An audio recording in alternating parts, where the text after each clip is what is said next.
एक समय की बात है, एक छोटे से गांव में, जहां चारों ओर हरे भरे खेत और शांत नदियां बहती थी, राजू नाम का एक छोटा लड़का अपनी माँ राधा के साथ रहता था। राजू बहुत जिज्ञासु और नेक दिल था, लेकिन गांव में कभी-कभी छोटी मोटी बातों पर लोग एक दूसरे से झूठ बोल देते थे, जिससे आपसी विश्वास कम होता जा रहा था। एक दिन राजू जंगल में खेल रहा था, जब उसे एक अजीब सा पौधा मिला। उसके पत्ते चमकीले नीले रंग के थे और उनसे एक मधुर सुगंध आ रही थी। राजू ने कुछ पत्ते तोड़े और घर ले आया। माँ, देखो ना, मुझे जंगल में इतना सुंदर पौधा मिला। क्या हम इसका कुछ बना सकते हैं? हाँ मेरे प्यारे, ये पत्ते तो बहुत अनोखे लग रहे हैं। चलो, मैं इनसे तुम्हारे लिए एक सूप बनाती हूँ। राधा ने उन पत्तों से एक स्वादिष्ट सूप तैयार किया। जब सूप तैयार हो गया, तो राजू ने एक चम्मच उठाया। तभी उसकी माँ ने पूछा, राजू, क्या तुमने आज अपना गृह कार्य पूरा कर लिया बेटा? राजू ने सोचा कि उसने अभी आधा ही गृह कार्य किया है, लेकिन वो खेलने जाना चाहता था, इसीलिए उसने झट से कह दिया, हाँ माँ, मैंने सब कर लिया। जैसे ही उसने ये कहा और सूप का पहला चम्मच मुंह में डाला, सूप का स्वाद अचानक कड़वा और अजीब हो गया। राजू ने मुंह बिचक लिया। छी माँ, ये सूप कितना कड़वा क्यों हो गया है? ये तो पहले बहुत अच्छी खुशबू दे रहा था। राधा ने सूप चखा। नहीं राजू, इसका स्वाद तो बिल्कुल ठीक है, मीठा और स्वादिष्ट। राजू को समझ नहीं आया। उसने फिर से एक चम्मच सूप लिया और इस बार सच कहा, माँ, दरअसल मैंने अपना गृह कार्य पूरा नहीं किया है, मैंने सिर्फ आधा ही किया है। जैसे ही उसने ये कहा, सूप का स्वाद फिर से मीठा और स्वादिष्ट हो गया। राजू आश्चर्यचकित रह गया।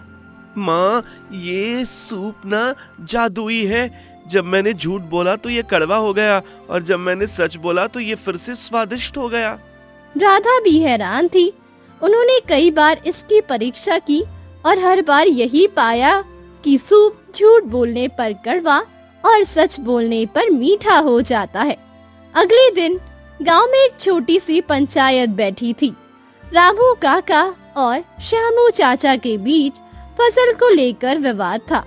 रामू काका का दावा था कि श्यामू चाचा ने उनके खेत की मेड़ तोड़कर अपनी फसल बढ़ा ली है, जबकि श्यामू चाचा इससे इनकार कर रहे थे। कोई नहीं जानता था कि सच क्या है। राजू को एक विचार आया। वो अपनी माँ के साथ पंचायत में गया और अपने जादुई सूप के बारे में सबको बताया। ग्रामवासियों, मेरे पास ना एक जादुई सूप है। ये झूठ बोलने पर कड़वा हो जाता है और सच बोलने पर स्वादिष्ट। गांव के मुखिया धर्मपाल ने राजू की सारी बात सुनी। ये तो बहुत दिलचस्प है राजू। क्या तुम इसे यहाँ आजमा सकते हो? राजू ने सूप का एक कटोरा रामू काका को दिया। रामू, क्या श्यामू ने सच में तुम्हारी मेड़ तोड़ी थी? रामू काका ने सूप का चम्मच उठाया और कहा, हाँ, उसने तोड़ी थी। जैसे ही उन्होंने सूप चखा, उनका चेहरा सिकुड़ गया। सूप बहुत कड़वा था। उफ, ये तो बड़ा कड़वा है। सब लोग हैरान थे। धर्मपाल ने श्यामू चाचा को सूप दिया। श्यामू, क्या तुमने रामू की मेड़ नहीं तोड़ी थी? श्यामू चाचा ने सूप का चम्मच उठाया और कहा, नहीं, मैंने नहीं तोड़ी थी। उन्होंने सूप चखा और उनके चेहरे पर मुस्कान आ गई। सूप स्वादिष्ट था। वाह वाह, ये सूप तो बड़ा स्वादिष्ट है। गांव वालों को अब समझ में आ गया था कि श्यामू चाचा सच बोल रहे थे। रामू काका ने गलती से अपनी मेड़ को गलत समझ लिया था। इस घटना के बाद गांव में जादुई सूप की बात फैल गई। धीरे धीरे गांव के लोग जब भी किसी विवाद या संदेह में होते, तो वे राजू के जादुई सूप का उपयोग करते। एक बार एक व्यापारी ने गांव वालों से कहा कि उसके पास पर्याप्त पैसे नहीं है, जबकि उसके पास थे। जब उसने सूप पिया तो वो इतना कड़वा था कि उसे तुरंत सच बोलना पड़ा। मुझे माफ कर दो, मेरे पास पैसे हैं, मैं सिर्फ बेईमानी कर रहा था। गांव में अब कोई झूठ बोलने से डरता था, क्योंकि चमत्कारी सूप तुरंत उनकी बेईमानी उजागर कर देता था। लोग धीरे धीरे अधिक ईमानदार होने लगे। बच्चे अपने गृह कार्य के बारे में सच बोलते थे, किसान अपनी फसल के बारे में सच बोलते थे और व्यापारी अपने लेन देन में ईमानदार रहते थे। गांव में शांति और विश्वास का माहौल बन गया।